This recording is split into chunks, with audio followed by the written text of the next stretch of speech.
This was supposed to be the start of their new life together.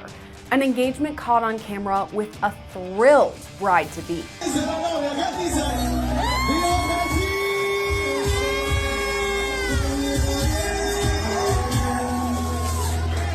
But just hours after this heartwarming video, this man allegedly murdered his new fiancée, stabbing her to death. Today's story takes us to Elizabeth, New Jersey, not too far from New York. On December 29th, 52-year-old Jose Melo got down on one knee and proposed to his girlfriend, 31-year-old Naket Trinidad Maldonado. You can see this for yourself in the video, showing Melo pop the question in a New Jersey bar.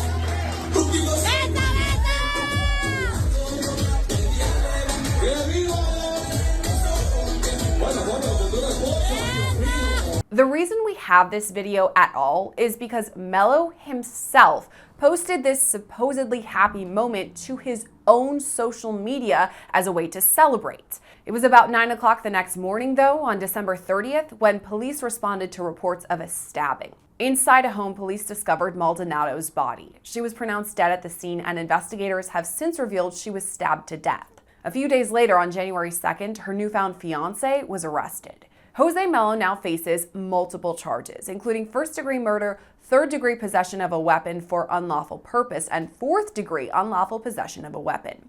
This isn't Melo's first run-in with the law either. He's actually already a registered sex offender in New Jersey after a 2010 conviction.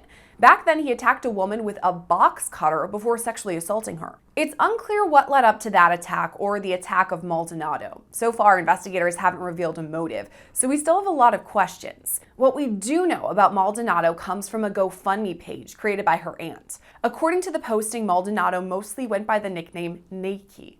Her aunt writes that Naket was senselessly taken in an act of evil. According to the post, Maldonado left behind 2 young children who are now left orphaned with no parents. She didn't have a large family base in New Jersey either. Most of her family is either in Florida or Puerto Rico. Funds from the GoFundMe page will go to support Maldonado's funeral in Florida and her eventual burial in Puerto Rico, where she's originally from. So let's take a closer look at this case. For that, we're going to bring in Anthony Oso. You're a criminal defense attorney, but I really wanted to talk to you today because of your work as a prosecutor in the domestic violence division. So right away, does this sound like domestic violence to you? Absolutely. You've got an engaged couple and an altercation between them ultimately is fatal, and that is textbook domestic violence. You mentioned that they were engaged, and that's something that's so interesting about this story. We have this video that's posted to social media. They look like they're in love. They're telling each other they love each other, exchanging the ring. It looks fantastic. And then all of a sudden we have her murdered less than 24 hours later. I mean, that's a bit conflicting to me. I guess, does it just show that social media isn't real life? Things may not be what they seem? You've read my mind. I think it just goes to show that what you see on social media isn't necessarily what's going on behind the scenes. And oftentimes when there's turmoil in a relationship, the abuser will do things like that, sort of to show love and affection, to keep the other party interested and involved in the relationship. Oh, that's interesting because, I mean, getting married is basically the ultimate thing you can do to commit to someone in a relationship. So we're having this major proposal and then again, less than 24 hours, the worst thing you can do to someone in murdering them. So do you think potentially he was proposing to her to kind of keep her with him rather than her leaving or escaping the relationship? Based on the little information we know, I can't say for certain, but I know that it's an ongoing investigation. And I imagine that the investigators are going to want to find out what the relationship was like leading up to that point. And something like that, a murder doesn't happen overnight. So I think that we'll find that that's a possibility, that it was some sort of way to keep her involved in the relationship.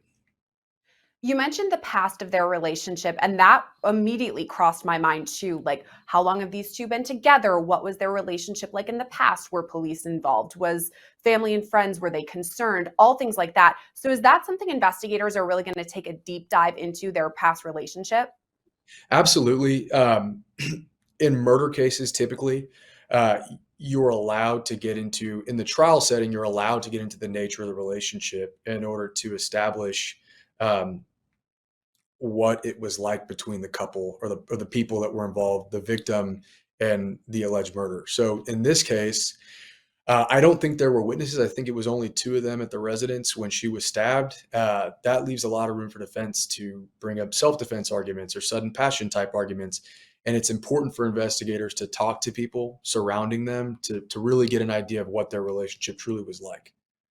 And the next question too is not only what was their relationship like and were there any red flags, but leading up to the murder, we don't know what happened. I'm assuming there's some sort of fight, but we can't even say that for sure. We don't know what an argument could have been about.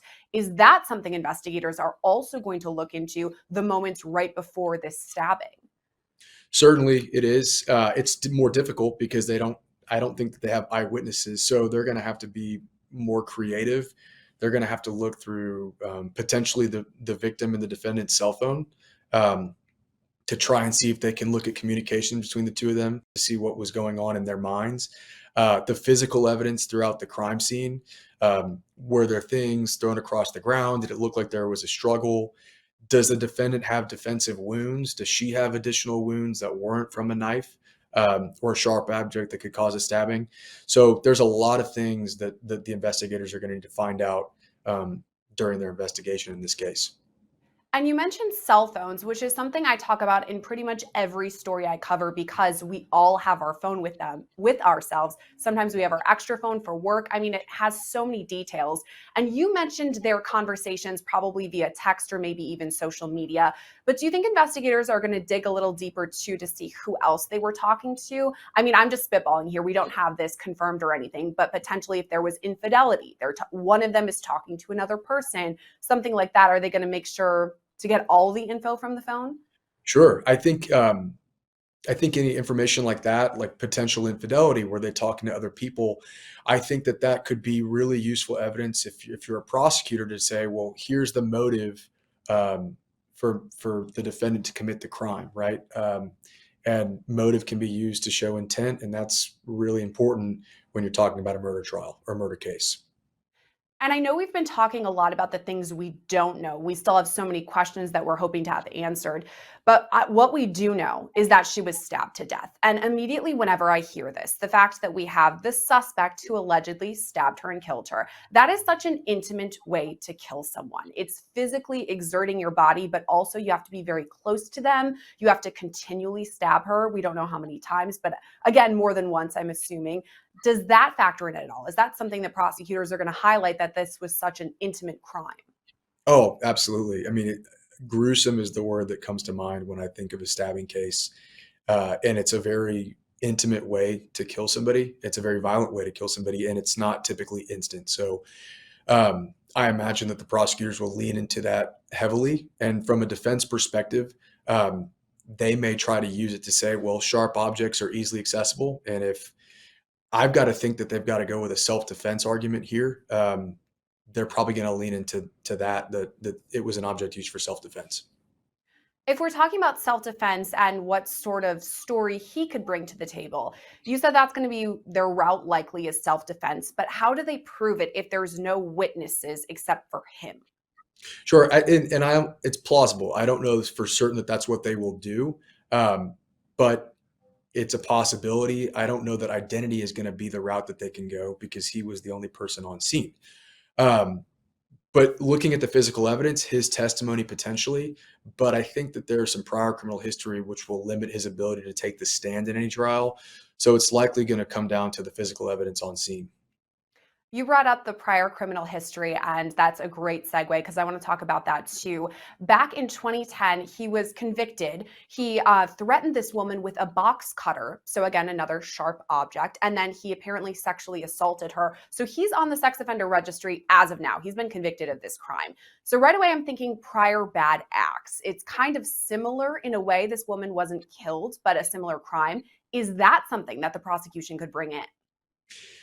Uh, it would require the defense to open the door, likely. They're not just going to be able to bring in that evidence, right? You can't say because someone committed this crime on X date, they committed this crime on Y date. But if the defendant were to take the stand or a witness were to make a statement like he would never commit a violent act, well, then you've completely opened the door to his prior criminal history. Um, and so in that case, prosecutors would be able to get into that evidence. The testimony is really what I keep circling around because obviously, in any case, I, as a viewer, want to see the defendant on the stand. It's up to them. But oftentimes, we see it when it's a self defense case, especially in this instance when there's no other witnesses. Do you think it's a good idea, bad idea? What do you expect in all of that? I think it depends entirely on the facts of the case, the relationship between the complainant and the defendant, and who the defendant is. It doesn't sound like, just based on his criminal history, that he's the kind of person that you probably would want to put on a witness stand.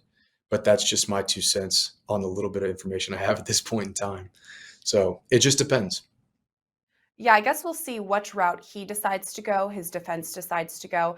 The next question I have for you too is back to that proposal video, because that's really, I mean, we're thinking about people getting engaged. We see it all the time on social media. It's usually a really happy occasion, and we don't often see a complete switch in this way. I'm wondering if that video can be used in the trial, if it's something, if it does go to jury trial, that jurors could watch and see the stark difference between getting engaged and being in love and this stabbing to death murder. There's no guarantees in law, but I can almost guarantee that the jury would see that video. Um, it's textbook nature of the relationship. And I think that the prosecutor will really want to play into that to say he went from this one day to violent murder the next day. Um, so I think that that will be shown. What is your guess? Do you think this will end in a plea deal or it should go to jury trial? I think that the investigators need to uncover more facts before I can really say. But just my knowledge of the judicial system, most cases don't go to trial. So if I had to guess, it probably will work out before trial takes place. But again, um, I think the investigation's ongoing, and I'll be interested to see what they uncover over the next few months. Yeah, it's definitely one that we'll want to follow and see what happens next. But overall, really tough case. Our hearts go out to her friends and family. Anthony, thank you for coming on and breaking it all down for us. Thanks for having me. Good to see you. Maldonado's murder is still under investigation, and anyone with more information is asked to contact the Elizabeth Police Department in New Jersey. Reporting for Law&Crime, I'm Gillespie.